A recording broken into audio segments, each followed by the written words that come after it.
When I was in 5th grade, I was identified as EMR, labeled, educable, mentally retarded. But I met a high school teacher who one day changed my life. I said, because I'm educable, mentally retarded.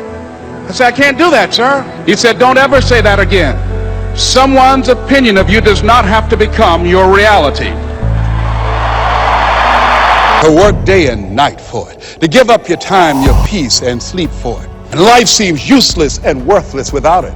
No college training, labeled educable, mentally retarded. But I kept running toward my dream.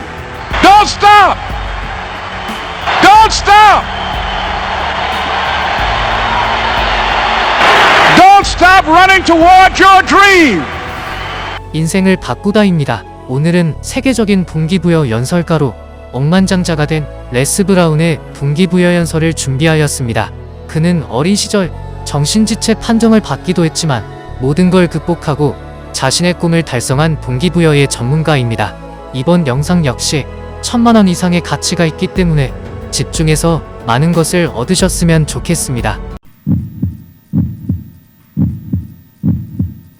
What I'd like for you to do right now, I want you to think about your dream, because I'm in a room full of dreamers. Think about your dream right now. I want you to think about it and envision it. And I want to share something with you that has changed my life. When I was in 5th grade, I was identified as EMR, labeled, educable, mentally retarded. Put back from the 5th grade into the 4th grade and stayed in that category until I got out of high school. I don't have any college training, but I met a high school teacher who one day changed my life. I was waiting on another student, and when he came in, he said to me, young man, go to the board and write what I'm about to tell you. And I said, I can't do that, sir. He said, why not? I said, I'm not one of your students. He said, it doesn't matter. Follow my directions now. I said, I can't do that, sir. He said, why not? I said, because I'm educable, mentally retarded. And he came from behind his desk and he looked at me. He said, don't ever say that again. Someone's opinion of you does not have to become your reality. And that man, Mr. Leroy Washington, did something for me. He started planting seeds in my mind that enabled me to begin to dream, as Dexter has been doing for you. I want to become a disc jockey. Good. Mr. Brown, you got to be hungry. Mr. Brown, develop your mind and develop your communication skills, because once you open your mouth, young man, you tell the world who you are. And don't forget, Mr. Brown, you got to be hungry. Take the time to develop yourself. So I started training and working on myself. And then pretty soon I came to him. I said, sir, I've been working on myself and I'm ready. I practice every day 2 and 3 hours, sir. Very good, Mr. Brown. You got to be hungry. I said, why do you continue to say that? Sir, people that are hungry are unstoppable, Mr. Brown. People that are hungry, no excuse is acceptable. Go out and face the music, young man. And don't forget, stay hungry. I went to apply for a job on Miami Beach. Milton Butterball Smith was the program director. Hello, Mr. Butterball. How are you, sir? My name is Les Brown, sir. I like to be a disc jockey. He said, young man, you have any journalism in your background? No, sir, I don't. You have any experience in broadcasting? No, sir, I don't. He said, I'm sorry, we don't have any job for you. I went back and I told Mr. Washington. I was devastated. I said, Mr. Washington. They said, no, they wouldn't even allow me to audition for them, sir. Mr. Brown, don't take it personally. I told you, know your vitamin. Most people are so negative, they have to say no 7 times before they say yes. Be unstoppable, Mr. Brown. You got to be hungry. Go back again. Yes, sir. Hello, Mr. Butterball. How are you, sir? My name is Les Brown, sir. I like to be a disc jockey. Young man, weren't you here yesterday? Yes, sir, I was. Didn't I tell you no yesterday? Yes, sir, you did. Then why are you back today? Well, sir, I didn't know whether or not somebody was laid off or somebody was fired, sir. Nobody was laid off or fired. Now get on out of here. I came back the next day. Hello, Mr. Butterball. How are you, sir? My name is Les Brown, sir. I like to be a disc jockey. I know what your name is. Weren't you here the last 2 days? Yes, sir, I was.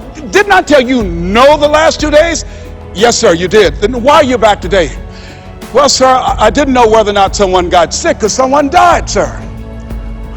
No one got sick or died. No one was laid off or fired. Now don't you come back here again. I came back the next day talking loud, looking happy like I see you for the first time. Hello, Mr. Butterball. How are you? He looked at me with rage. He said, go get me some coffee. I said, yes, sir. So I became the errand boy for the disc jockeys. I'd go get their lunch and their dinner, and I'd stand in the control room. memorizing their hand movements on the control board and all the instruments, learning everything that I could because I expected to be behind that microphone. Then one day, it was a Saturday afternoon, and a disc jockey by the name of Rockin' Roger was drinking while he was on the air. Rockin' Roger got so drunk he started slurring his words. He was about to fall off the chair. He obviously could not complete his program. And there I was, looking at him through the control room window. A Saturday afternoon, I was the only one there, young, ready, and hungry. Then pretty soon the phone rang. It was the general manager, and I answered the phone. I said, hello? He said, young boy, this is Mr. Klein. I said, I know. He said, Rock can't finish his program. I said, I know. He said, would you call one of the other DJs in? I said, yes, sir. I hung the phone up. I said, you must think I'm crazy. I called my mom and my girlfriend, Cassandra, and said, y'all come out on the front porch and turn up the radio. I'm about to come on air. I waited for about 20 minutes, and I called him back. I said, Mr. Klein, I can't find nobody. He said, young boy, you know how to work the controls? I said, yes, sir. He said, go in there and segue the records, but don't say nothing here. I said, yes, sir. I couldn't wait to get old Rock out of the way. I put on a fast record. I said, look out, this is me, LB, Triple P, Lesbrown, your platter playing Papa. There were none before me and there will be none after me. Therefore, that makes me the one and only. Young and single and love to mingle, certified, bona fide, doubly qualified to bring you satisfaction and a whole lot of action. Look out, baby, I'm your love man. I was hungry. The people that want to step into their greatness are hungry. What is your legacy? What will your statement be?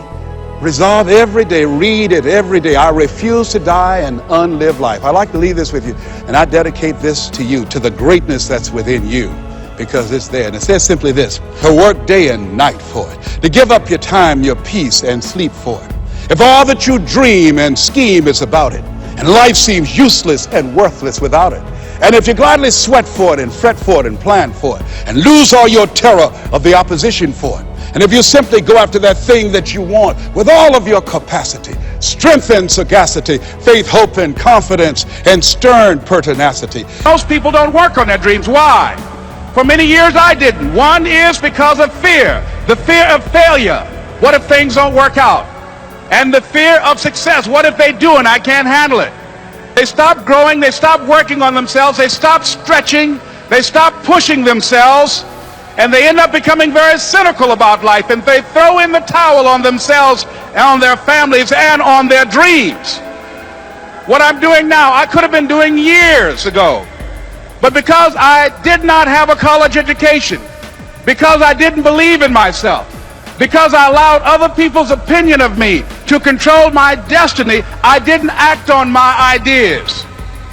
So I applaud you for your dreaming, for your running toward your dream. I applaud you for believing in yourself, because that's what life is about: stretching and challenging, looking for ways that you can begin to improve yourself. I'm saying to you, your dream is possible. Your dream is possible.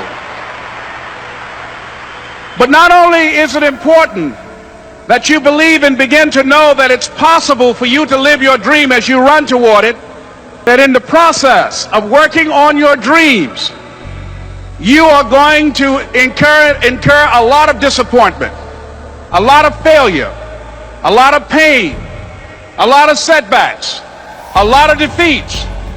But in the process of doing that, you will discover some things about yourself that you don't know right now.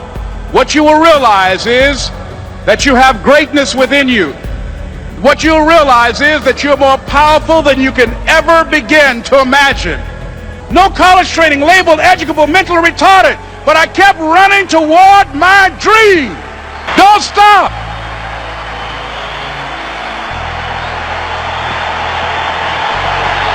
Don't stop.